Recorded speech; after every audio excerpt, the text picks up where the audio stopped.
आपके मन के जो भाव है वो कभी भी आपके चेहरे पर नहीं आने चाहिए। मन में जो चल रहा है वो मन में रहे। जिनके साथ चर्चा करनी चाहिए उनके साथ आप चर्चा करो। और मुझे ये बात बहुत अच्छी लगती है क्योंकि आप देखो, जो पिछले 10 10 वर्ष में एक जो बड़ा बदलाव अगर आया है तो वो ये है कि जो सत्ता के कॉरिडोर में जो दलाल होते थे उनको इन्फॉर्मेशन मिलना बंद हो गई। जब भीष्म युधिष्ठिर को राजधर्म, नीति शास्त्र, वर्णाश्रम धर्म, दर्शन शास्त्र, उनका जो अनुभव रहा है और उनका जो ज्ञान है वो साझा करते हैं युधिष्ठिर से। तो उस समय शुरुआत में कृष्ण इतना जो प्यार से, इतने भाव से जो उन्होंने गीता समझाई है वो बाद में आती है। शुरुआत में तो वो गुस्सा कर देते हैं कि अरे क्या तुम बात कर रहे हो, अशोचान अनवशोचस्व प्रज्ञावादांश भाषसे। वो कहते हैं जिस पे दुख नहीं मनाना चाहिए उस पे दुख मना रहे हो और अपने आप को बहुत शाणे समझ रहे हो, बहुत स्मार्ट समझ रहे हो, है ना। तो तुम जो कर रहे हो तो गलत है। आप देखिए महाभारत में एंड में केवल 11 योद्धा बचे थे। इतने जो योद्धाओं ने भाग लिया था, 18 अक्षाहुणी सेना, भारत वंश के सभी राज्यों से वहां पर बड़े बड़े योद्धा आए थे, वो सबके सब नष्ट हो गए। आप सोचिए, हम कहते हैं ना कि 1 or 2 generations of warriors, of royal princes and kings were killed.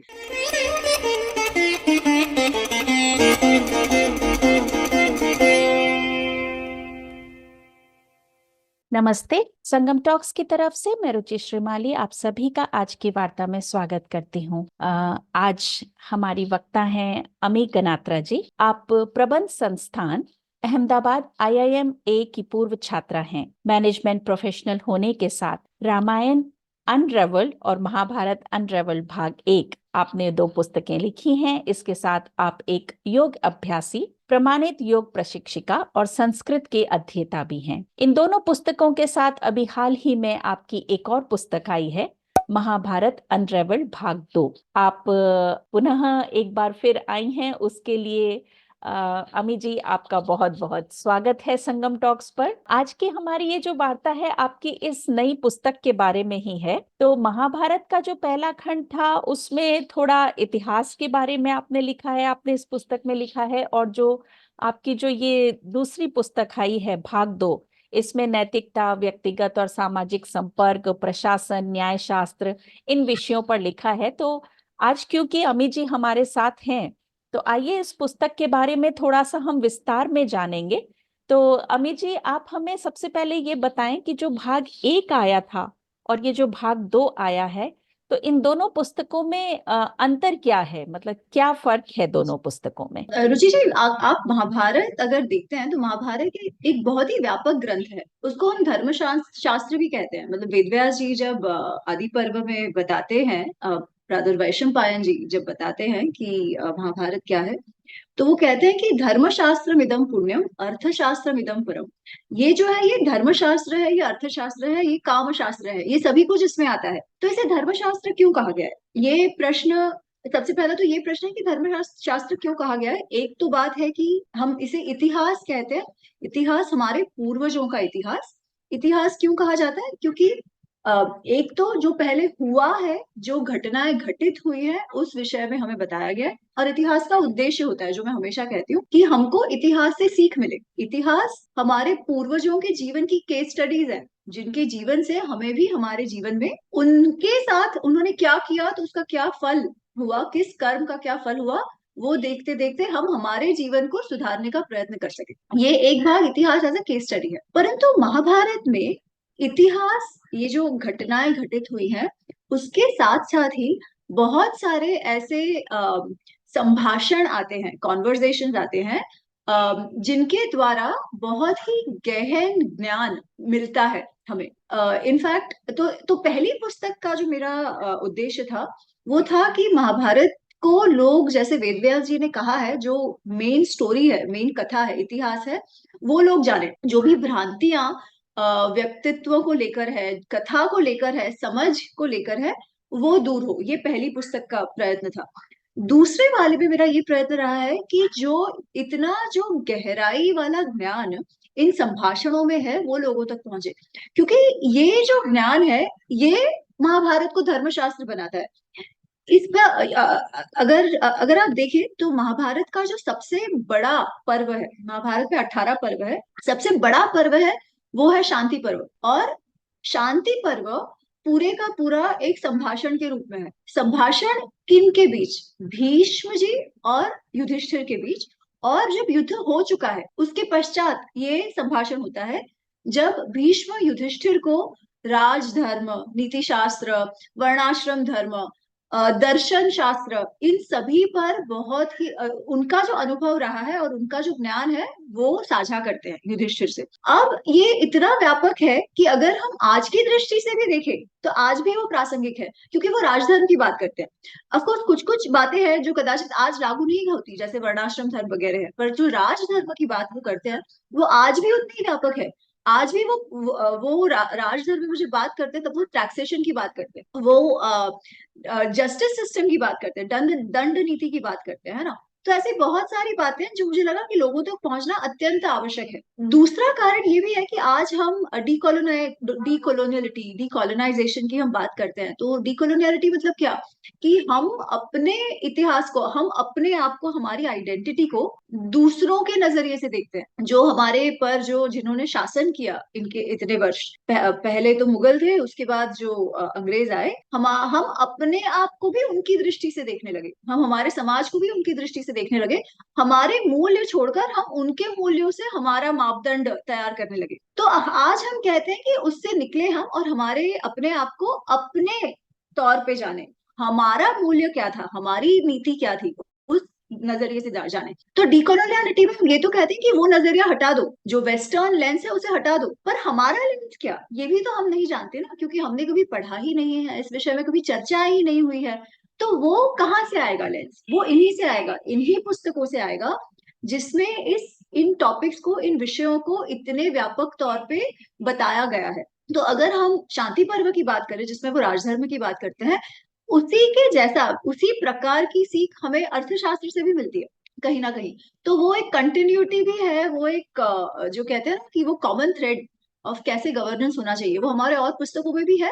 पर यही है कि हम उस विषय में बात नहीं करते। हम गवर्नेंस की बात करते हैं तो माकियावेली की तो बात करते हैं, द प्रिंस की, पर शांति पर्व की बात नहीं करते। ऐसा क्यों हो, जबकि ये तो और भी गहन है, और भी ज्यादा समाज को एक नई दृष्टि से देखने मिले, उस विषय में शांति पर्व बात करता है। तो एक तो ये भाग हुआ।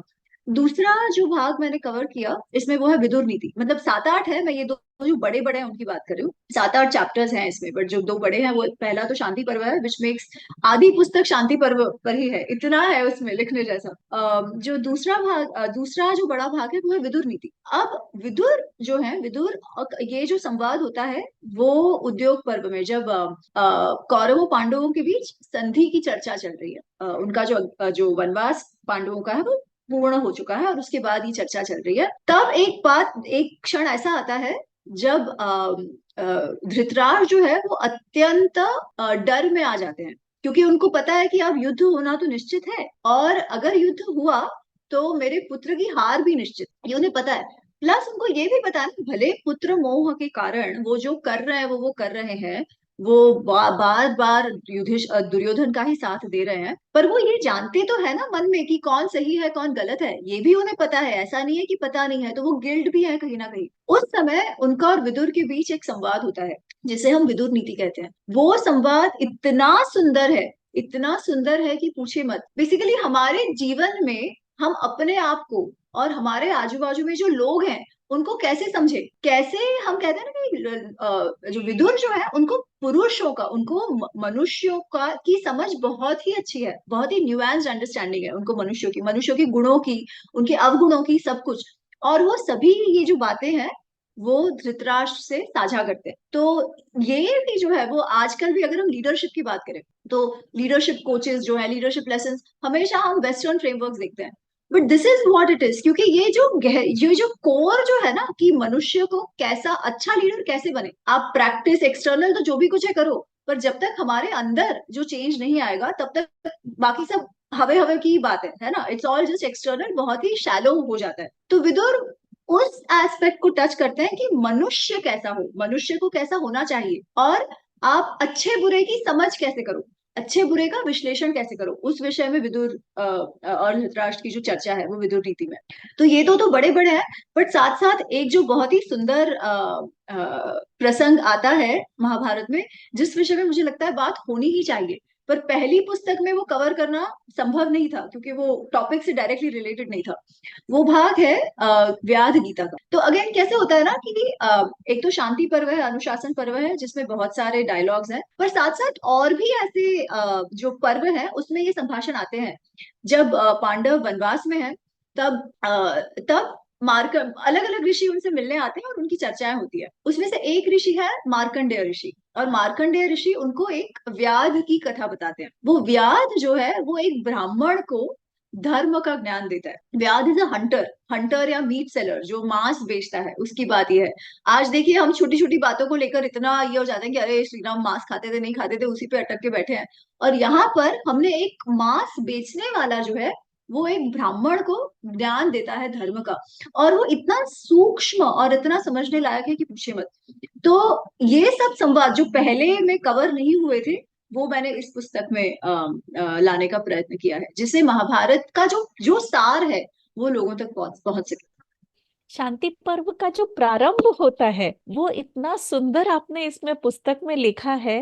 जब कृष्ण युधिष्ठिर को समझाते हैं, वो कृष्ण उनसे कहते हैं कि आपके कुरु वंश में, युधिष्ठिर कुरु वंश में भीष्म पितामह हैं जिन्हें शास्त्रों का, ग्रंथों का सबसे ज्यादा ज्ञान है, और भीष्म अब बहुत समय तक जीवित नहीं है, तो तुम जाओ और उनसे ज्ञान लो। और युधिष्ठिर इज इन गिल्टी, क्योंकि कौरव सब मर चुके हैं, पांडव पांचों के पांचों जीवित हैं, और युधिष्ठिर को अब राजा बनना है। ही इज इन गिल्टी कि वो अब कैसे जाएं, भीष्म पितामह को कैसे फेस करें और उनसे जाके ज्ञान भी ले। जी तो वो नहीं जा पा रहे। वो प्रसंग थोड़ा सा बताइए अमी जी, बहुत ही जी। सुंदर है वो। रुचि जी, आप देखिए जब युद्ध होता है ना, हमारा कोई भी आप शास्त्र उठा लो, फिर वो अर्थशास्त्र हो, कोई भी स्मृति हो, कोई भी उठा लो, वो कोई भी ये नहीं कहता कि युद्ध मत करो, पर वो सब ये कहते हैं कि युद्ध हमेशा एक लास्ट रिजॉर्ट होना चाहिए। ऐसा क्यों? जब कुछ ना हो तब आप युद्ध करो, क्योंकि युद्ध में ना एक तो ऐसा किसकी हार होगी किसकी जीत होगी ये भी पता नहीं चलता, और दूसरा जो विध्वंस होता है ना वो दोनों ओर होता है, एक ओर नहीं होता है ना। और इस केस में जो महाभारत का युद्ध है, उसमें तो दोनों तरफ सेम ही परिवार के लोग हैं, वही कुटुंब के लोग हैं। जो अर्जुन को जो धर्म संकट आया है कि भाई मैं अपने कुटुंब को कैसे मारूं, अपने गुरुओं को कैसे मारूं, उसी का एक्सटेंशन अभी हो रहा है कि अब तो वो सारे मर गए, पर केवल वही नहीं मरे, उनके भी तो पुत्र सारे मर गए हैं। और केवल उतना ही नहीं, आप देखिए महाभारत में एंड में केवल 11 योद्धा बचे थे। इतने जो योद्धाओं ने भाग लिया था, 18 अक्षाहुणी सेना, ऑफकोर्स उसमें से कुछ कुछ सैनिक कदाचित बच भी गए हो, पर उसके अलावा भारत वंश के सभी राज्यों से वहां पर बड़े बड़े योद्धा आए थे, वो सबके सब नष्ट हो गए। आप सोचिए, हम कहते हैं ना कि 1 और 2 generations of warriors, of royal princess and Kings were killed, सबके सब पूरे भारतवर्ष से नष्ट हो गए। आप सोचो, ये तो हो चुका, युद्ध हो चुका, ये कैसी जीत। इनफैक्ट इसमें ये मैंने पिछले में कवर किया था कि जब दुर्योधन बस मरने वाला था, उसको वो बहुत दर्द में था और बहुत पीड़ा में था और वो मरने वाला था, तब जब पांडव उसके पास होते हैं, तब दुर्योधन कहता है मैं तो वीर गति को प्राप्त हो रहा हूँ, मैंने तो आज तक बहुत ही ज्यादा हर्षोल्लास से, बहुत ही कंफर्ट में, बहुत ही समृद्धि में अपना जीवन जिया है। पांडव तो वनवास में थे, है ना, मैंने तो बहुत अच्छे से जिया है, और अब मैं मर गया, अब तुम इन विधवाओं के प्रदेशों का शासन करना। वो तब कहता है ये, क्योंकि सब विधवा हो गए। तो ऐसी परिस्थिति में अब युधिष्ठिर राजा बनने वाला है। अब जो पांडव है ना, उनमें वो मनुष्य तत्व है, वो कंपैशन, वो सिंपैथी, वो एम्पैथी है।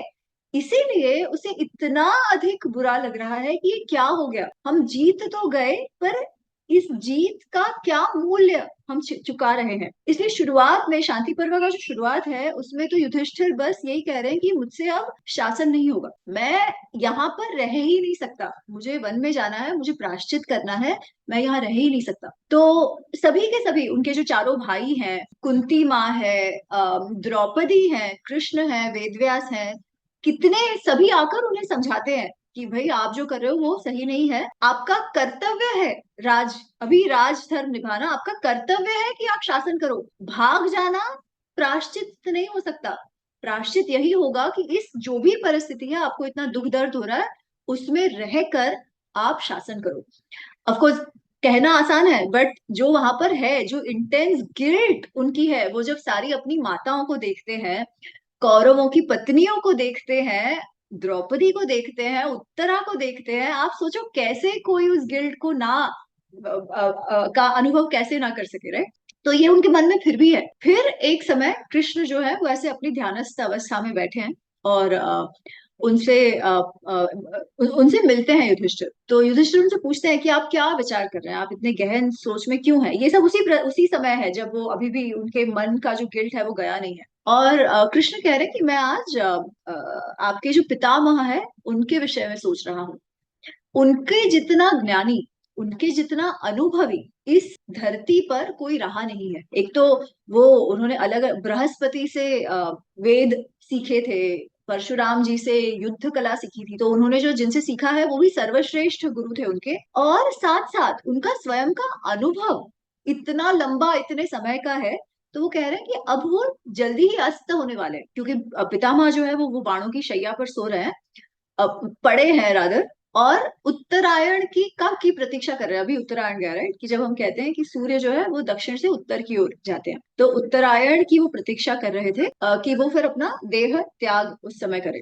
तो कृष्ण कहते हैं कि उत्तरायण अब होने आने ही वाला है, तो बहुत ही जल्दी ये जो सूर्य है, ये जो चमकता हुआ सूर्य कौरव वंश का रहा है, वो जल्दी ही अस्त होने वाला है। तो तुम उनसे जाओ और जितना भी उनका ज्ञान ग्रहण कर सको वो तुम कर लो। अब पितामह से मिलने की इच्छा तो युधिष्ठिर की बहुत समय से है, परंतु किस मुंह से जाए ये उनके मन में है ना, कि जिनको वो पितामह कह रहे हैं उनके सारे परिवार का उन्होंने नष्ट कर दिया है, अपने भाइयों को उन्होंने मार दिया है, तो किस मुंह से वो अपने पितामह के पास जाए। और तब जो वो स्वयं जो पितामह है, वो ऐसे हजारों बाण उनके शरीर में है और वो शैया पर सो रहे हैं, बस अंतिम अपने क्षण गिन रहे हैं, इतने दुख दर्द में है वो। तो वो कहते हैं पर मैं कैसे जाऊं, मैं जा ही नहीं पाऊंगा उनके सामने। तो कृष्ण कहते हैं तुम चलो। तो वो चलते हैं, सारे पांडव युधिष्ठिर जाते हैं, पर वहां पर भी युधिष्ठिर को हिम्मत ही नहीं जुटा पा रहे हैं कि मैं जाऊं उनके सामने, है ना। और आज हमको लगता है कि अरे उनको ऐसे कैसे लग रहा था, पर मैं हमेशा ये कहती हूँ कि हमें अपने आप को उनकी परिस्थिति में डाल के देखना चाहिए कि कितना बड़ा विध्वंस हुआ था ये कुटुंब का, है ना। तो फिर कृष्ण स्वयं भीष्म से जाके कहते हैं, वो कहते हैं कि आपके जो ये बच्चे हैं वो आपसे मिलने आए हैं, युधिष्ठिर आपसे मिलने आए हैं। और भीष्म कहते हैं अरे प्लीज उनको बुलाओ, मतलब प्लीज तो नहीं कहते, वो कहते हैं उनको बुलाओ, मैं जरूर उनसे मिलूंगा। और कृष्ण कहते हैं कि नहीं, पर वो बहुत हिचकिचा रहे हैं, उनके मन में वो बहुत ही जो गिल्टी भाव है वो है कि उनके कारण ये सारा विध्वंस हो गया है, और वो आपसे मिल नहीं पा रहे हैं, हिम्मत नहीं जुटा पा रहे हैं आपके पास आने की। और उस समय फिर भीष्म कहते हैं कि एक क्षत्रिय का क्या धर्म है, कि क्षत्रिय का धर्म ये है कि जब वो युद्ध भूमि पर उतरे और युद्ध भूमि पर उसके सामने जो भी हो, जो भी शस्त्र लेकर उसके सामने खड़ा हो, स्पेशली वो जो एक अधर्म का साथ दे रहा हो और अधर्म के पथ पे हो, तो एक राजा, एक क्षत्रिय का ये कर्तव्य बनता है कि वो उसका हनन करे। यही क्षत्रिय धर्म है, यही राज धर्म है। इसलिए जो भी युधिष्ठिर ने किया है वो एकदम धर्म संगत है, ये ऐसा ही होना चाहिए था। उसे कहो निसंकोच मेरे पास आए। और फिर उस समय युधिष्ठिर उनके पास जाते हैं, और फिर वो पूरा जो शांति पर्व का जो संवाद है वो शुरू होता है। बहुत ही सुंदर रवि जी। और इसी का यही जो जो उनका जो गिल्ट था, यही एक तरीके से आपका ये वाला जो है काम गीता, हाँ। इसका भी हाँ वही है, इसका स्रोत जो है वो भी यही है, वो भी आप इसके साथ जी बताइए जी। थोड़ा। तो काम गीता एक छोटा सा प्रसंग है, और काम गीता आता है अश्वमेधिका पर्व में। मैंने जब वो पढ़ा, रुचि जी, आवाज लाइक इस पर तो लिखना ही चाहिए, दिस इज सो रेलेवेंट आज के दिन में भी, है ना। आज हम मेंटल इश्यूज की बात करते हैं, इमोशनल इश्यूज की बात करते हैं, उस सब का जो मूल है ना, जो कोर है, वो इस काम गीता में है। अगर उसको हम समझ जाए तो आधी हमारी परेशानियां ठीक हो जाए। पर वो समझना इतना मुश्किल है और वो कर पाना कितना मुश्किल है, वो स्वयं काम के मुंह से कृष्ण बुलवाते हैं। So it's a very beautiful short part. तो ये भाग अश्वमेध का पर्व में। तो शांति पर्व हो गया, अनुशासन पर्व हो गया। फाइनली उसके कारण थोड़ा सा जो जो संवाद हुआ है भीष्म के साथ, उसके कारण थोड़ी सी धाड़स बंधी है युधिष्ठिर को, और वो राजा बनने को तो तैयार हो जाते हैं और उनका राज्याभिषेक हो जाता है। फिर उत्तरायण होता है और भीष्म जो है वो अपना देह त्याग कर देते हैं। और फिर एक बार युधिष्ठिर टूट जाते हैं, वो फिर एक बार टूट जाते हैं, क्योंकि वो गिल्ट, वो जो उनकी मन का जो भाव है ना, वो इतना ज्यादा डीप है कि ये क्या हो गया। वो दुख उनका इतना ज्यादा है कि वो कह रहे हैं कि ये क्या हो गया। और अब जो एक भीष्म पितामह थे, उन्होंने भी देह त्याग कर दिया। और ये सब क्यों हुआ? जो वो युद्ध चाहते थे, जिनके लिए वो ये खुशी चाहते थे, वो तो कोई देखने के लिए है ही नहीं, उन्हीं के हाथों सारे गुजर गए थे। तो इस बार ना कृष्ण, आपको याद तो, मुझे वो गीता का प्रसंग भी याद आता है कि शुरुआत में जब अर्जुन कह रहे हैं कि अरे ये क्या हो गया, हम कैसे लड़ेंगे, ये करेंगे, वो जो पहला जो अध्याय है अर्जुन विषाद योग में, और वो फिर कहते हैं कि न योत्से से गोविंद, कि मैं नहीं लड़ूंगा, मैं नहीं लड़ूंगा, और वो छोड़ देता है बाण वाण। तो उस समय शुरुआत में कृष्ण इतना जो प्यार से, इतने भाव से जो उन्होंने गीता समझाई है, वो बाद में आती है। शुरुआत में तो वो गुस्सा कर देते हैं कि अरे क्या तुम बात कर रहे हो, अशोचान अनवशोचस्व प्रज्ञावादांश भाषसे।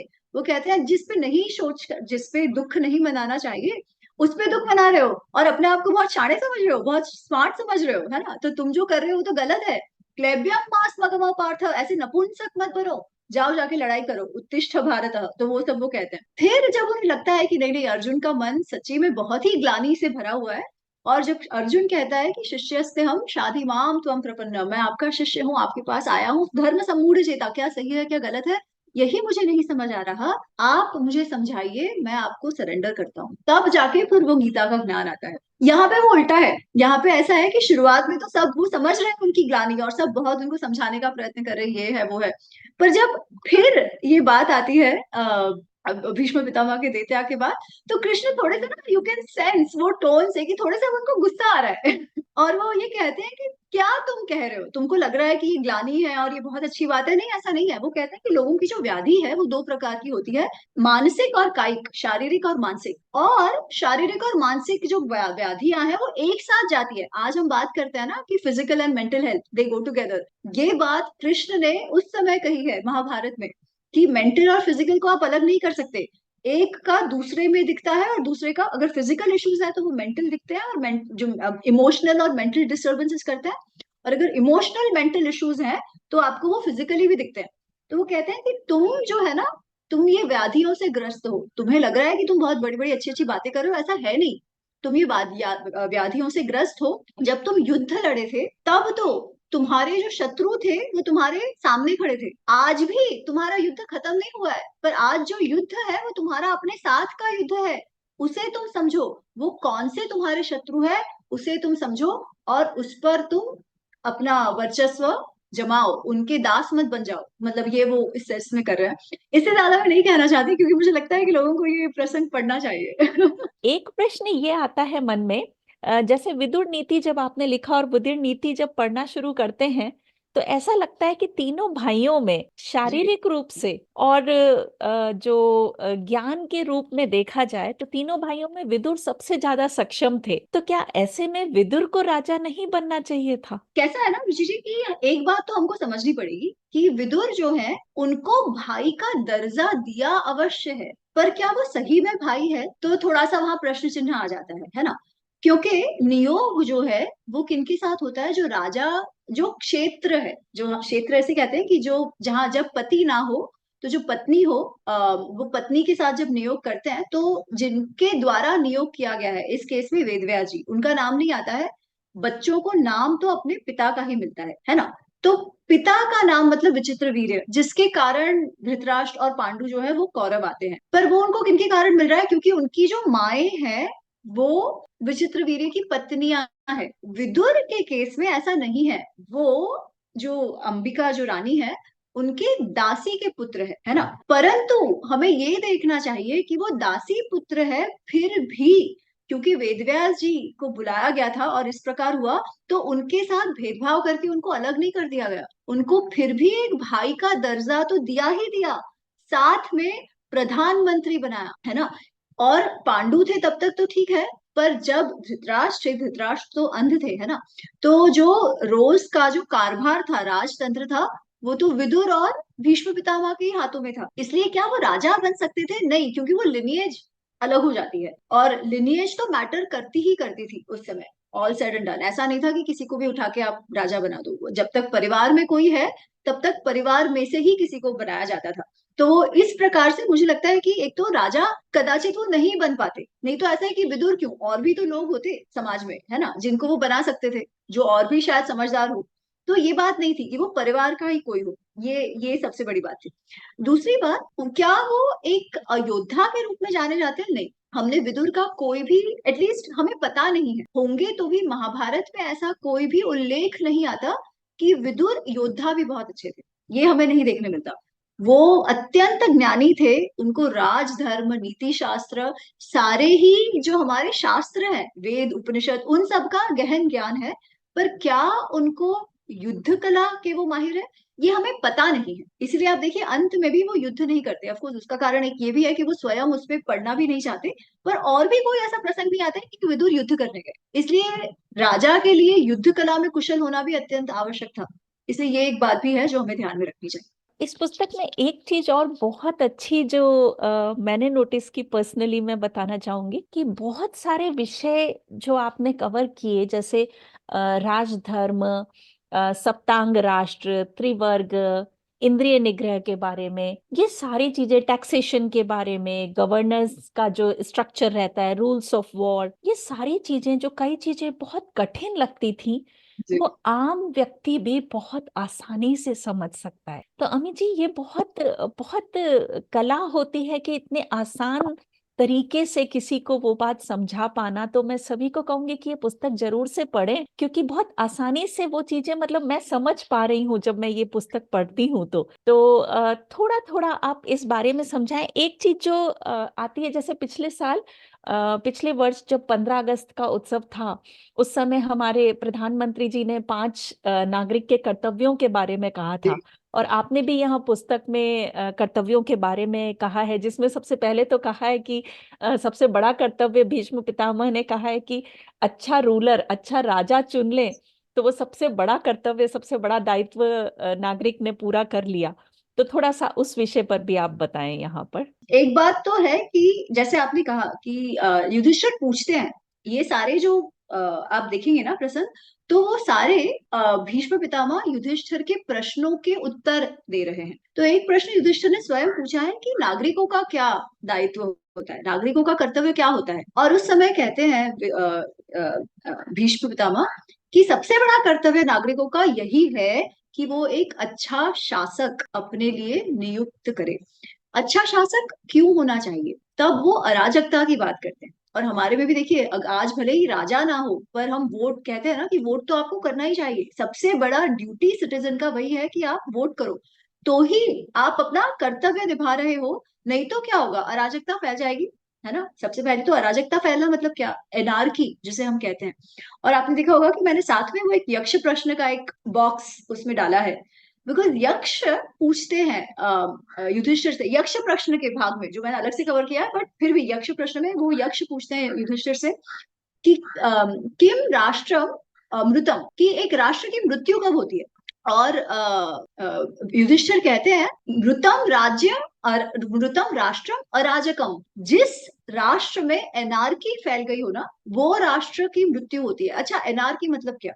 यहाँ पे एक बात हमें समझनी चाहिए, मात्स्य न्याय। मात्स्य न्याय मतलब क्या? कि बड़ी मछली छोटी मछली को खा जाती है, the law of the jungle. अगर कोई बैठकर शासन करने वाला ना हो, जिसके पास अथॉरिटी हो कि सबको शिस्त डिसिप्लिन में रखे, तो क्या होगा कि जिसके पास बहुत पावर है, फिजिकल पावर, मटेरियल पावर, जो भी, वो जिसके पास नहीं है उस पर अपनी दादागिरी चलाते रहेंगे, है ना।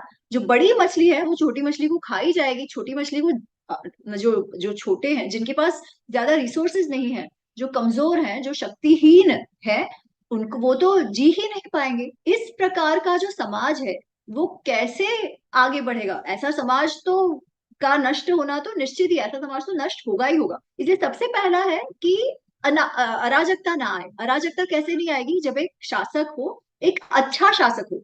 तो वो ये बात कहते हैं कि सबसे पहला कर्तव्य तो ये है कि शासक आप नियुक्त करें। अच्छा, अब शासक नियुक्त कर दिया, फिर आपको उस शासक में विश्वास होना अत्यंत आवश्यक है कि अच्छा भाई, अब वो जो निर्णय लेगा वो हमें मान्य होगा। उसमें फिर हर बात में हम ये नहीं वो, ये नहीं वो नहीं कर सकते। हमें अच्छे लगे वो रूल्स फॉलो करे, ना अच्छे लगे वो ना फॉलो करे, ऐसे नहीं हो सकता।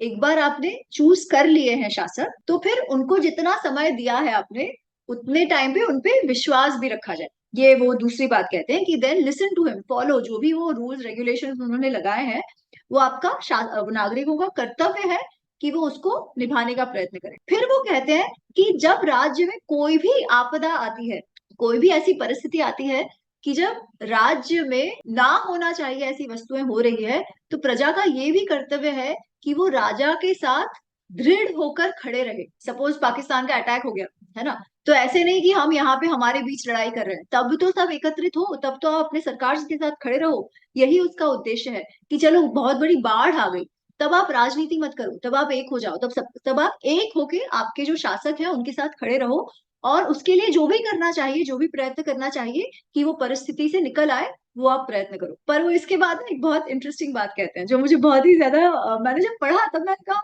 Very very interesting.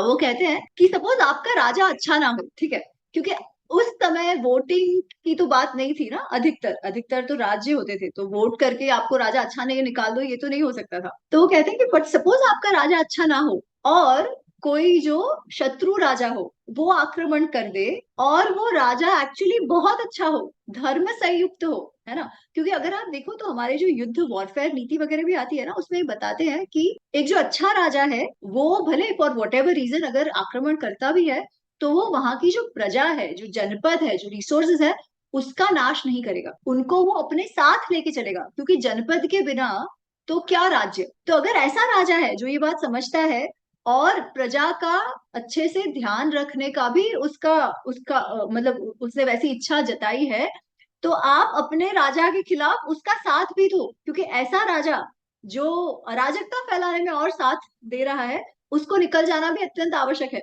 तो उस दिशा में आप किसी और राजा का भी साथ दे सकते हो, ताकि धर्म की स्थापना आपके राज्य में हो, और राजतंत्र सही से चलता रहे, ताकि समाज में शांति, सुरक्षा, ये सब रहे।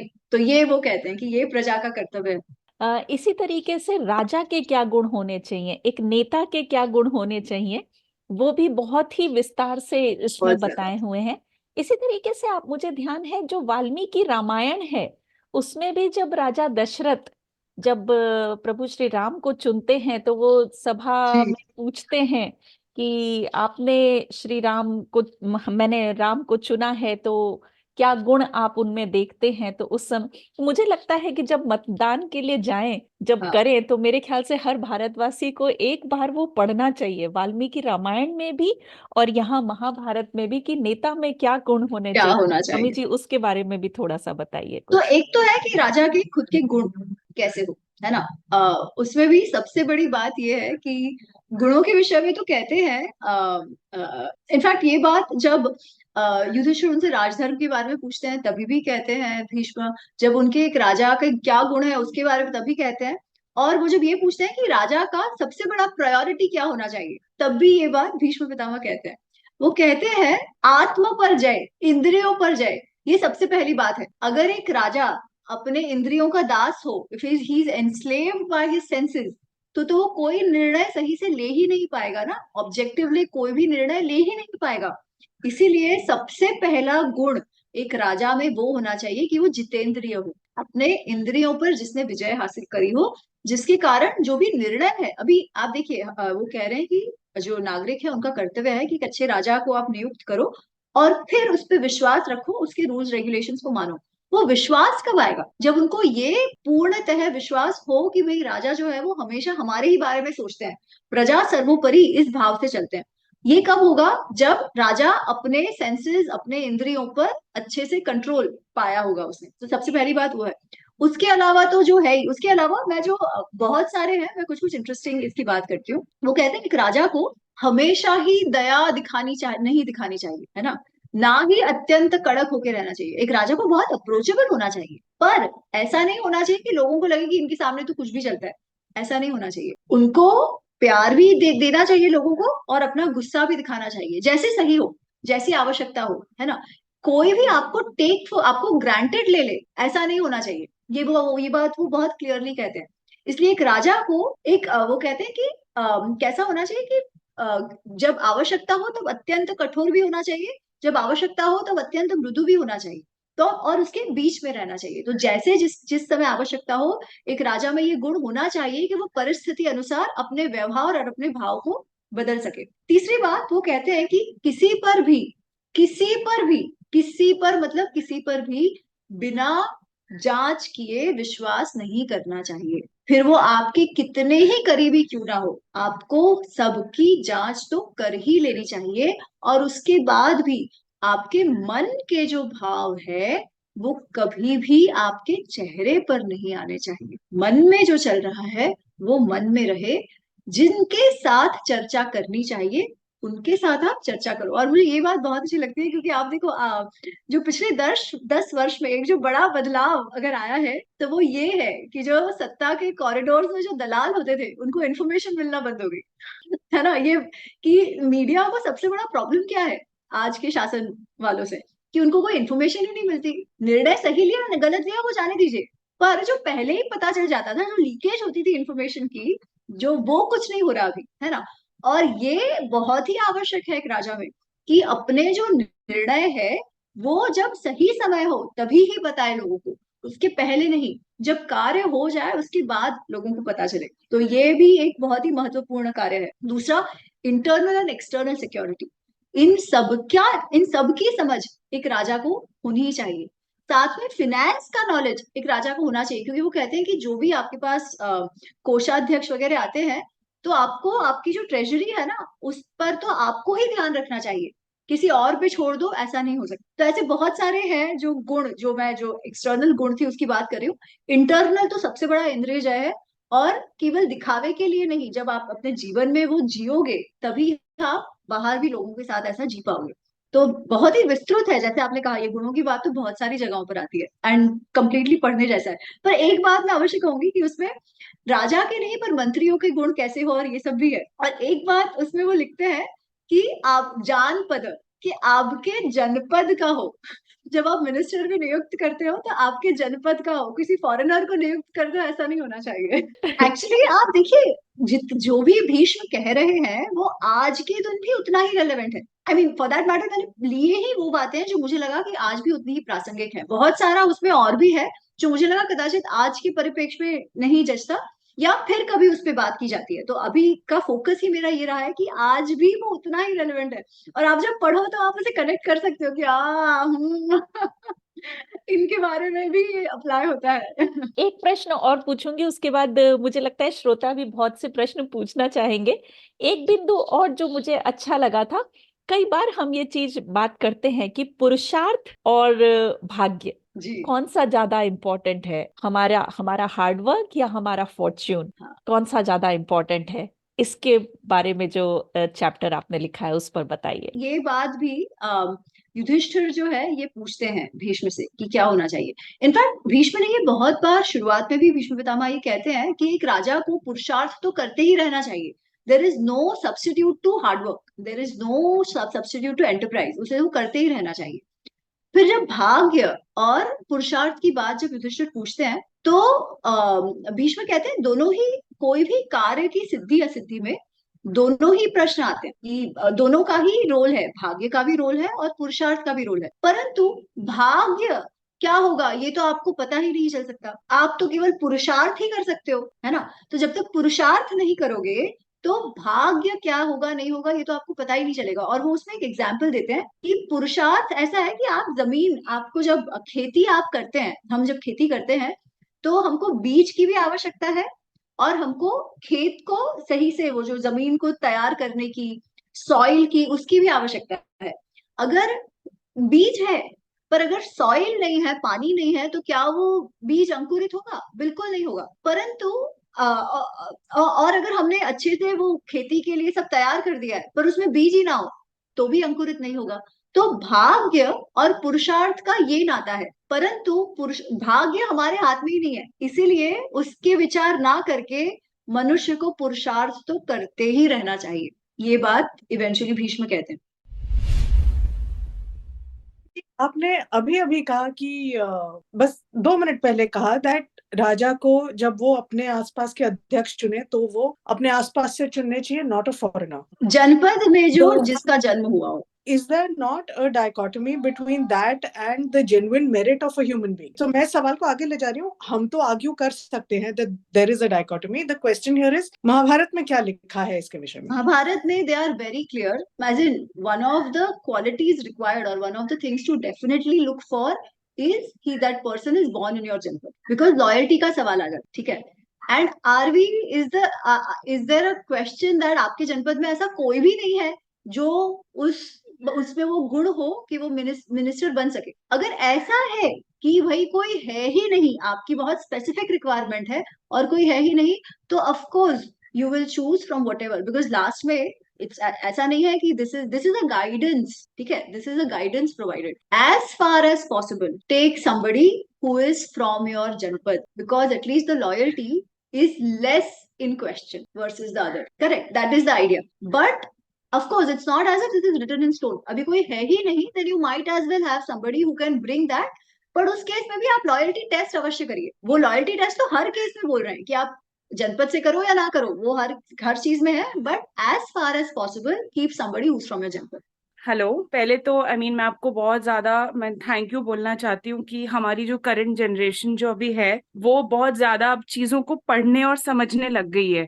पर उसमें मतलब उसको और होलिस्टिकली अगर हम लोग समझे तो आपका उसमें बहुत बड़ा योगदान रहा है, तो मैं उसके लिए बहुत ज़्यादा आपको थैंक यू करना चाहती हूँ। क्वेश्चन मेरे को आपसे ये पूछना था कि मैंने आपके ना मतलब थोड़ा सा टॉपिक से हटके है कि मैंने यूट्यूब पे आपके रामायण के मैंने वीडियोस देखे थे। मैंने वो आप जो यूट्यूब पे डालते हो मैंने सब देखा था। उसमें you have been quoting about intermingling marriages on Manusmriti, with that how Manusmriti कैसे देखती थी शूद्र ब्राह्मण ब्राह्मण शूद्र। I just want to ask you one thing, that क्या मनुस्मृति को एक रेलेवेंट चीज माना जा सकता है आज की डेट में? अगर हम माने तो भी उसका क्या उपयोग होगा, उसका कहाँ यूज करेंगे हम? हाँ। अच्छा देखो, उन्होंने जब लिखा ना, इनफैक्ट मनुस्मृति में वो स्वयं कह रहे हैं कि सारी ये जो बातें होती है ना वो देश काल परिस्थिति अनुसार होती है, ठीक है। कुछ जी कुछ बातें सनातन होती है, कुछ कुछ बातें देश काल परिस्थिति अनुसार होती है। अगर हम इस प्रकार सोचे कि उसमें लिखा है वही सही है, अगर वो भी सोचे ना, तो देश काल परिस्थिति तो बदल गए हैं, तो अगर देश काल परिस्थिति बदल गए हैं तो हम चाहे तो भी उसको सही से उपयोग नहीं कर सकते, चाहे तो भी, right. So that is one view, because there is an orthodox view which will say because the situation is different, तो ये आपदा सिचुएशन है तो आपद धर्म इसमें लगेगा, जिसके कारण बहुत सारी तब की बातें सही है तो भी लागू नहीं होती है। मेरा भी ये व्यू है कि उसको सही मानने के बजाय we have to look at it from the current context. उस समय की टेक्नोलॉजी आज की टेक्नोलॉजी अलग है। उस समय मेल विमेन के जो रोल्स थे, आज के रोल्स एकदम अलग है। उस समय के जो रोल्स थे, उस समय के जो रूल्स या जो भी वो सजेशंस दे रहे हैं कि ऐसे करना चाहिए वैसे करना चाहिए, वो उस समाज को सही से चल सके इसके लिए थे। आज वो स्ट्रक्चर ही अगर बदल गए हैं तो वो रूल्स कैसे लागू हो सकते, ठीक है। तो आज के लिए तो उसे हमें अपडेट करना ही पड़ेगा, राइट।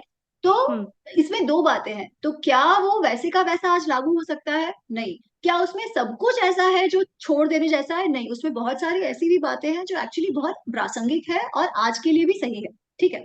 तो वो उसमें से ले लो। क्या उसका अर्थ हमें जैसे का जैसा उठा के लेना है? नहीं। पर क्या उसका अर्थ ये है कि हमें हर चीज को लेके ऑफेंड हो जाना है? नहीं। उन्होंने उनके समय की बात करी थी, उस सिचुएशन की बात करी थी, समाज में जैसा रहा होगा उस समय उसकी बात करी थी। नमस्ते अमी जी।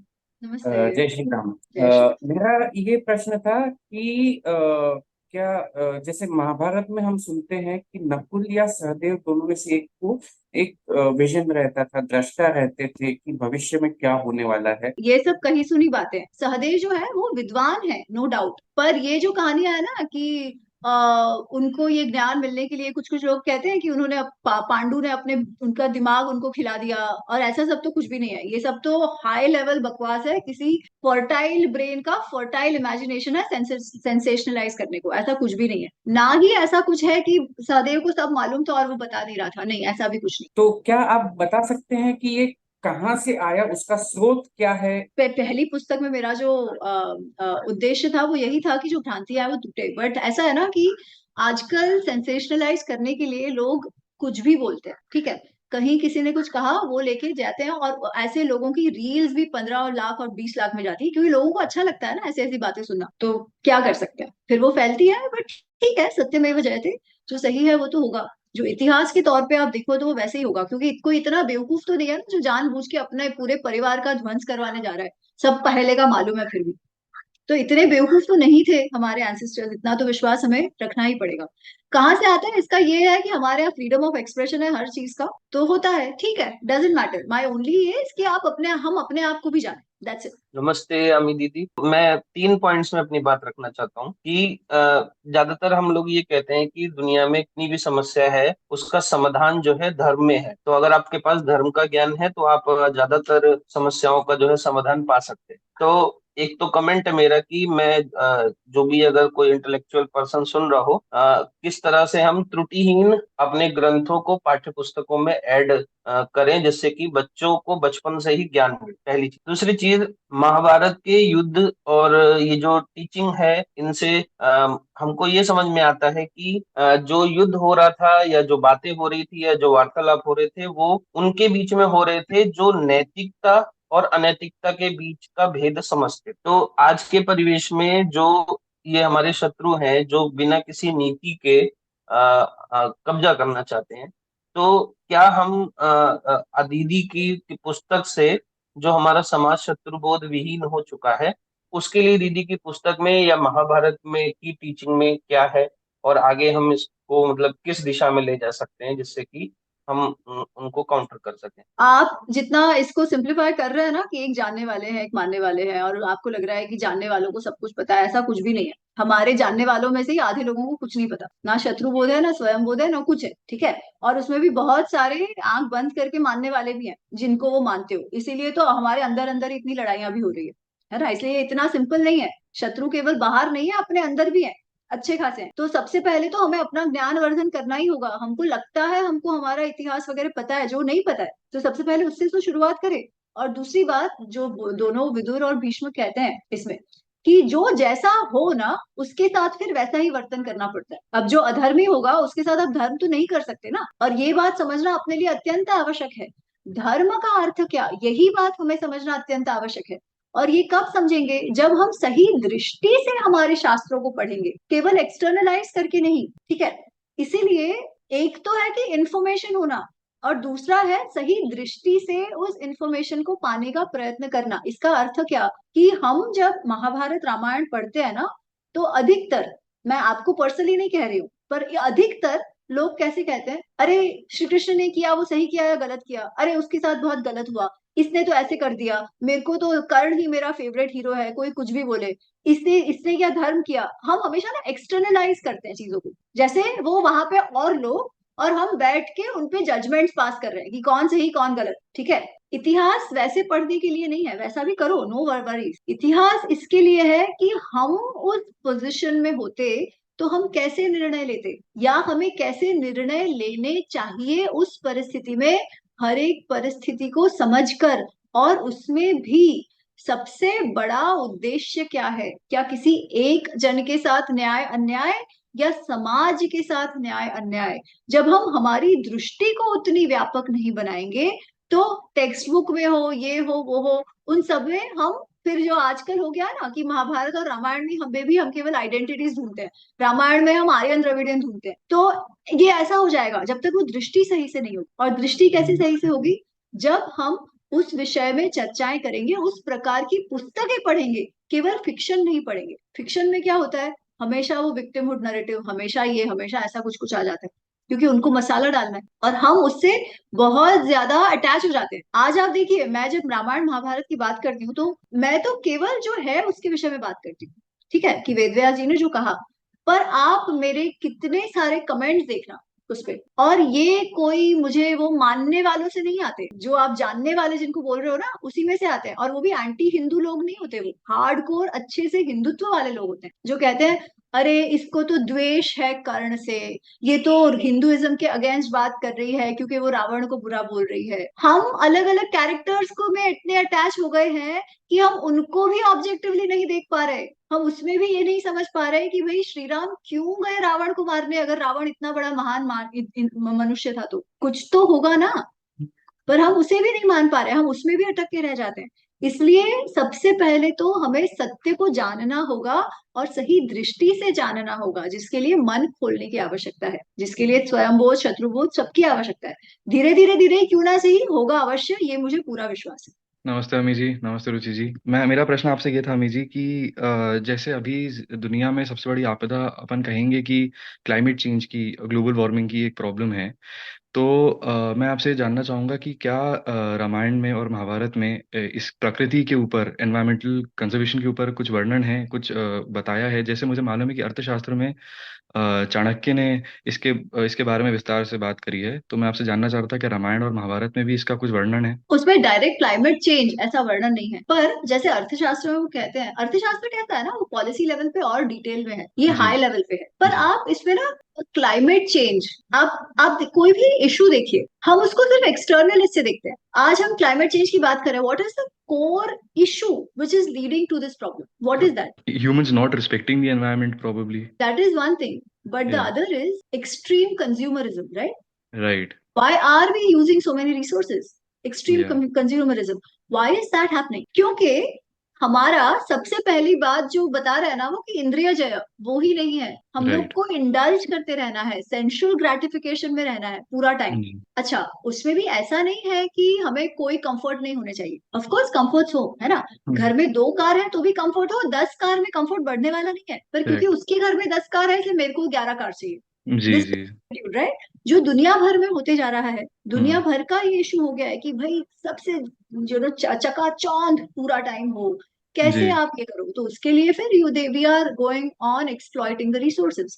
राइट नाउ जी। What is the way to control it? सबसे पहले unless and until that control of senses comes, nothing else will happen at every level, right? That has to translate into policy as an at an overall policy level. That's where dharma itself comes. आज हम जब sustainability की बात करते हैं तो हम केवल एक्सटर्नल सस्टेनेबिलिटी, रिसोर्स इससे करते हैं, but sustainability is for everything, even for self, right? अगर हम अपने से ही शुरू करें और कहें कि भाई अगर मैं पूरा टाइम मेरे सेंशुअल ग्रेटिफिकेशन में ही रहूंगा तो मेरे शरीर के सिस्टम के लिए भी वो सस्टेनेबल नहीं है। वही फिर I expand to my community, to my kutumba, to my samaj, right? So what Mahabharat or Ramayan they do is they go back to that core rather than finding only shallow solutions. Of course you need both, right? तो महाभारत का उस level का है, not exactly कि भाई climate change, because they were not concerned about climate change so to say at that time, पर there was respect for प्रकृति and the core ये that to take the right decisions, control yourself. Ami ji, मेरे 2 प्रश्न है। एक, जैसे हम देख रहे हैं कि अलग अलग काल में अलग अलग धर्म गुरुओं ने रामायण महाभारत की व्याख्याएं लिखी है। बहुत सारे ऐसे लिटरेट्स भी हैं जिन्होंने इसका प्रयास किया है। आज के तौर पे प्रॉब्लम ये आती है कि जब हम किसी भी पुस्तक को पढ़ते हैं तो या तो वो किसी अनुवाद या फिर जो मेन कोर लैंग्वेज है संस्कृत, उसमें से उतारी हुई व्याख्या है, और जो भाषा का लिमिटेशन, हर भाषा का एक लिमिटेशन होता है, और उसका अनुवाद करते समय जो लेखक उस शब्द का प्रयोग करते हैं उसके कारण अर्थ थोड़ा बदल जाता है। तो एक प्रश्न था कि आपने ये जो महाभारत की व्याख्या की है या रामायण की व्याख्या जो करते हैं आप, तो आप कौन सी पुस्तक और किस भाषा की पुस्तक रेफर करते हैं? दूसरा था कि अगर हमें रेफर करना हो तो आप कोई सजेस्ट करेंगे किसी पुस्तक को जिसको हमें रेफर कर सके, जिसका अनुवाद सबसे ज्यादा क्लोज हो? अंकुर जी, इसमें ना आपने एकदम सही कहा कि कोई भी अनुवाद में जो लेखक का बायस है वो थोड़ा बहुत आ ही जाता है, उनके जो मानसिकता है, जो संप्रदाय है, उस सब को आ ही जाता है। तो जब मैं कर रही थी तो सबसे पहले तो मैंने बेसिक संस्कृत तो सीखा, काम चलाओ ही क्यों ना हो उतना तो सीखा, जिसके कारण जो मैं अगर अनुवाद में कोई त्रुटि हो या कोई बायस आ रहा हो तो एटलीस्ट मुझे समझ सकूं, मैं उतना मेरा ज्ञान है संस्कृत का। तो इसलिए मैं हमेशा केवल अनुवाद नहीं पढ़ती, मैं संस्कृत श्लोक पहले पढ़कर फिर ही अनुवाद पढ़ती हूँ, और केवल एक अनुवाद नहीं पढ़ती, आई रेफर्ड अ कपल। ठीक है, जैसे कि इंग्लिश में विवेक देबरॉय जी का था, वो तो मैंने डायरेक्टली नहीं रेफर किया, बट वाल्मीकि रामायण के लिए तो ऑनलाइन वाल्मीकि रामायण .net करके एक साइट है जो इंग्लिश में है, IIT वाल्मीकि IIT कानपुर की एक साइट है जो भी संस्कृत के साथ इंग्लिश में है, और हिंदी में गीता प्रेस है। तो मैंने उन सबका रेफरेंसेस लिया, बट एटलीस्ट, एंड आई, जो मुझे सबसे ज्यादा अपील किया जिस प्रकार कि मुझे जो लग रहा था कि ये श्लोक का ऐसा अर्थ हो सकता है, मैंने फिर उसे उस प्रकार से लिया, रेफरिंग टू मल्टीपल। एंड मैं कहूंगी कि this is the better way to do it, कि आप मल्टीपल रेफर करें। परंतु सपोज ना भी मल्टीपल रेफर करें तो भी जो एक दो पुस्तकें वो एक्चुअली अच्छी है, जिसमें बायस है वो मैं आपको वो भी बताऊंगी, but by and large you can still refer to it. जैसे एक है विवेक देबरॉय जी का जो अंग्रेजी ट्रांसलेशन है दोनों महाभारत रामायण का, वो काफी अच्छा है। He is tried to be as genuine as possible, which is actually not bad.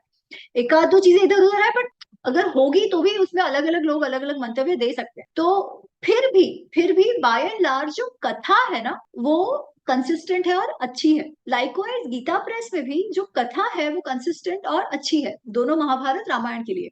But Gita press जो है ना वो थोड़ा सा वैष्णव की इससे आता है, जिसके कारण आप कुछ कुछ शब्द जो अभी आजकल बहुत बड़ी कंट्रोवर्सी हुई थी वो मास शब्द को लेकर, अगर मैं आज कुछ कहूंगी तो वापस बहुत लोगों को गुस्सा आएगा, परंतु जिस प्रकार वो श्लोकों का अनुवाद हुआ है और लोग जो हिंदी सुना रहे हैं वो एक्चुअली, अगर आप इंग्लिश में भी देखो तो उसका वैसा ट्रांसलेशन नहीं होता है, और जिसको थोड़ी भी संस्कृत आती हो ना वो भी कहेंगे कि इसका ऐसा ट्रांसलेशन कदाचित थोड़ा सा सही नहीं है ना। द पॉइंट इज, क्या वो मांस खाते थे नहीं खाते थे इतनी बड़ी बात है क्या? उसके कारण उनके स्टेचर में कोई भी बदलाव आना चाहिए? एब्सोल्युटली नॉट, है ना।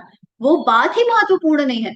पर जब ऐसी कुछ बात आती है ना तब हाँ वो उस न्यूएंस के कारण ट्रांसलेशन का इधर उधर हो जाता है। पर अगर वो एक बात छोड़ दो सपोज, है ना, तो बाय एंड लार्ज जो पूर्ण कथा है वो तो फिर भी सही है। तो you can still refer Gita Press. Yeah, thank you so much for giving me the opportunity. Imiji, huge admirer of you. We are fortunate that we have such a writers like you who are imparting so much knowledge about our Hinduism, our religion, and we are trying hard to educate our kids as well, because staying out of India, it's a challenge itself. I haven't read your book, to be very honest, but I'm following you forever.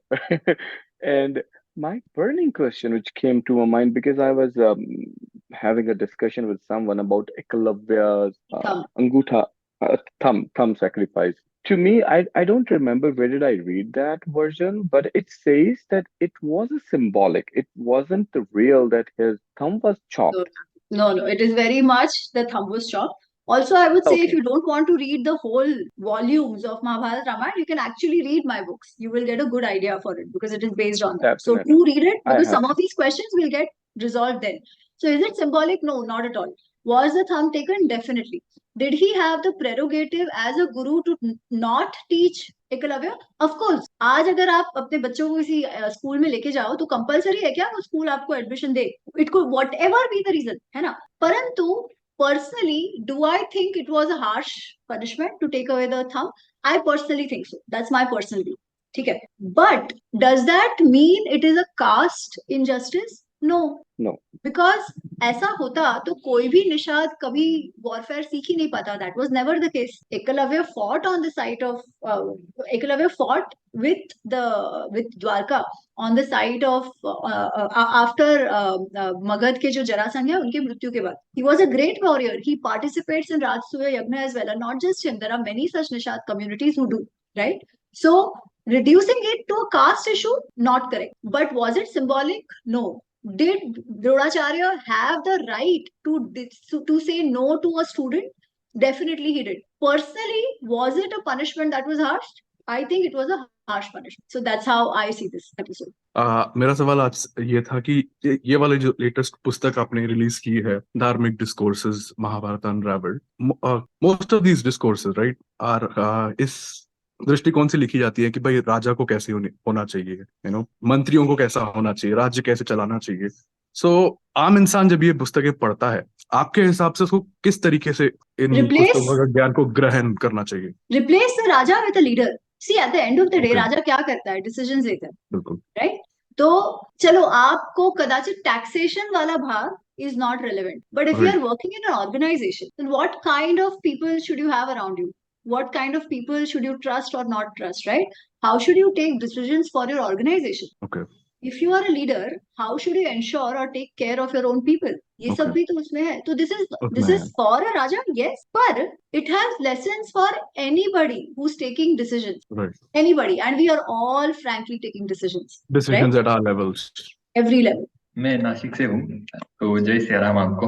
और मेरा एक सादा question है, ये simple लगेगा, लेकिन general public के लिए शत्रुबोध क्या होता है, कैसे समझा जाए उसको, और हमारी अगली पीढ़ी जो बच्चे हैं उनको कैसे समझा जाए शत्रुबोध? देखो, शत्रु मतलब कौन और स्वयं मतलब कौन, ये समझना अत्यंत आवश्यक है। क्या जो हमारे जैसा नहीं है वो सारे शत्रु हैं? नहीं, मैं ये समझती हूँ शत्रु वो है जो जिसे हमारे अस्तित्व से इशू हो, या जो हमें अपना सहज शत्रु मानता हो। ठीक है, किस प्रकार? अगर हम आइडियोलॉजी से देखें तो हम हमेशा क्या कहते हैं कि सर्वे भवन्तु सुखिनः सर्वे भवन्तु निरामयाः, राइट? हम सबकी बात करते हैं टू द एक्सटेंट, हम जब वो पुरुष सूक्त में कहते हैं शन्नो द्विपदे शन्नो चतुष्पदे, हम जो एनिमल किंगडम है, जो पशु है, उनके भी शिवता की बात करते हैं ना, कि उनका भी अच्छा हो, ये बात करते हैं।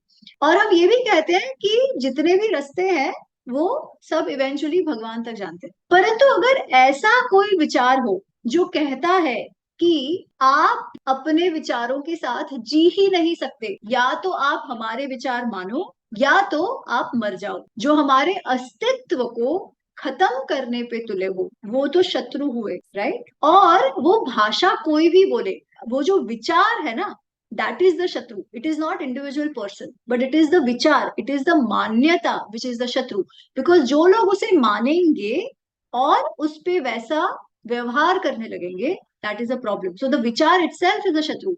Hence, shatru bodh is knowing that vichar, knowing that ideology जो आपका अस्तित्व मिटाने के लिए तुली हुई है, और उसके साथ साथ ही कौन वो लोग हैं जो वो उस आइडियोलॉजी को मान के चलते हैं। तो ये दोनों प्रकार से है, पर सबसे पहला तो विचार, उस आइडियोलॉजी को समझना शत्रुबोध है। हम क्या कहते हैं, हम अपने हिसाब से कहते हैं अरे सब अच्छा अच्छा है, सर्वधर्म संभाव है ना, सर्वधर्म संभाव बड़ा भाव की बात होती है कि उनमें भी कहा कोई धर्म तो बुरा सिखाता ही नहीं है। नहीं, इसमें अच्छे बुरे की बात नहीं है। क्या वो आपके अस्तित्व को मानते हैं? क्या उनको लगता है कि आपको भी जीने का उतना ही अधिकार है जितना उनको है? अगर वैसा है, क्योंकि क्या हम ऐसा मानते हैं कि अगर हमसे कोई अलग है तो उसे जीने का अधिकार नहीं है? ऐसा हमने कभी भी माना है? बिल्कुल नहीं माना। वो अलग है, हम उतना कहते हैं सिर्फ, है ना। हम उनका मानने लगे ये नहीं है, हम ये भी नहीं प्रयत्न करते कि वो हमारा मानने लगे, हम केवल कहते हैं वो अलग है, खत्म। पर अगर वो जो अलग है वो ये कह रहे हैं कि या तो केवल मेरे जैसे हो, आपको अगर जीने का अधिकार तभी होगा जब आप मेरे जैसे हो, अगर आप मेरे जैसे नहीं हो तो अभी के लिए तो आपको भले चला लेते हैं पर आपको जीने का अधिकार ही नहीं है। That is a problem, right? तो that is the ultimate level of shatru, जो आपका अस्तित्व खत्म करना चाहते हैं, वो विचार, वो आइडियोलॉजी, जो समझ होना अत्यंत आवश्यक है। Amit ji, just wanted to know कि वर्क ऑफ ट्रांसलेशन और रीटेलिंग में क्या डिफरेंस है, क्योंकि मैंने रामायण अनरावल पढ़ा है, महाभारत तक पहुंचने वाली हूँ, और रामायण अनरावल पढ़ने के बाद मुझे ये लग रहा था कि not a lot of people are aware of Rishi Valmiki Ramayana. So just want to know ये क्यों है, and then along with that I also wanted to understand कि ट्रांसलेशन और रीटेलिंग में क्या देखो, ट्रांसलेशन मींस जो जैसा है वैसा आप, जो संस्कृत में है वही का वही आप और भाषाओं में ला दो। माइट हैव सम इधर उधर बायस, बट बेसिकली जो लिखा है उसी को आप पूरे का पूरा लिखो, है ना। जो श्लोक संस्कृत में है उसका आप इंग्लिश करो, that is the simple translation. Retelling actually is a much larger basket. By and large retelling में ये होता है कि वाल्मीकि जी ने कही रामायण, अब जो अलग अलग कवि हैं उसमें फिर कालिदास से लेके भासा से लेके आज के दिन के सबको आ गए, वो अपने अपनी दृष्टि से उस कथा को फिर से लिखते हैं, अपने अपने भाव से वो कथा को बताते हैं, ठीक है। उसमें एक भाग ये है कि जो जैसा है उसमें केवल अपना भाव डालकर वो उस समय अनुसार, अपने समय अनुसार उन्होंने वो वापस लिखा है। कुछ कुछ किसी और के पर्सपेक्टिव से, जैसे कोई बोलेगा कि मैं महाभारत को ही बता रहा हूं पर मैं वो कर्ण की दृष्टि से या द्रौपदी दृष्टि से बता रहा हूँ, वो ऐसा कहते हैं, ठीक है। पर पता है उसमें इशू क्या हो जाता है, जब आप कह रहे हैं कि मैं किसी और की दृष्टि से इसे बता रहा हूँ, तो उनके पास उनकी दृष्टि कहाँ से आई? करेक्ट, मतलब वो अपने मन के विचार कह रहे हैं, है ना। वो सही गलत, सही भी हो सकते हैं, गलत भी हो सकते हैं, क्योंकि उनकी दृष्टि क्या थी ये तो आपको कैसे मालूम? उनकी दृष्टि आपको, क्योंकि एक तो वो मान्यता ऐसी है कि महाभारत और रामायण में वो दृष्टियां नहीं आई है, ऐसा उसका अर्थ हुआ, है ना। और इसलिए वो नई दृष्टि ला रहे हैं, पर अगर उसमें आई ही नहीं है तो आपको कहाँ से पता? फिर इसलिए वो फिक्शन इसमें चला जाता है। अब आपने और एक प्रश्न पूछा कि वाल्मीकि रामायण बहुत कम क्यों पढ़ते हैं। उसका कारण एक ये है कि वाल्मीकि रामायण के ना बहुत सारे ऐसे रिटेलिंग्स हुए हैं, and not always in a bad way, with a lot of भाव। जैसे आप देखो तो नॉर्थ में रामचरितमानस अधिक पढ़ी जाती है। क्यों? क्योंकि जो तुलसीदास जी ने किया, वो उन्होंने एक्चुअली अध्यात्म रामायण को, I think is more influenced by Adhyatma Ramayana rather than Valmiki Ramayana. Adhyatma Ramayana is a Sanskrit retelling only of Ramayana, ठीक है, जिसमें श्री राम जैसे वाल्मीकि जी हैं वो अपने समय के समकालीन राजा की बात कर रहे हैं। अध्यात्म रामायण आते आते वो एक भाव बदल गया है, भक्ति ज्यादा आ गया है। क्या क्या वाल्मीकि रामायण में भक्ति नहीं? नहीं है, ऑफ कोर्स है, ठीक है, पर it is for a raja. वो राजधर्म के का जो the focus is more on that rather than coming to Adhyatma Ramayana and then eventually Ramcharitmanas, जहाँ कथा तो वही है, पर the bhav towards Shri Ram is a more bhaktipurna bhav, ठीक है। प्लस रामचरितमानस वॉज एन अवधि, जो तब के मासेस की भाषा थी, है ना। आज भी वो ज्यादा समझ आता है, अगर जिनको हिंदी आती है तो उनको वो भाषा अधिक समझ आती है रादर देन वाल्मीकि रामायण, है ना। इसके कारण, और वो जो परिस्थिति थी ना जब हमारे मंदिर तोड़े जा रहे थे, जिजिया लगाया हुआ था, people needed a hope that, आश्रय कि भाई वो है, सब सही हो जाएगा।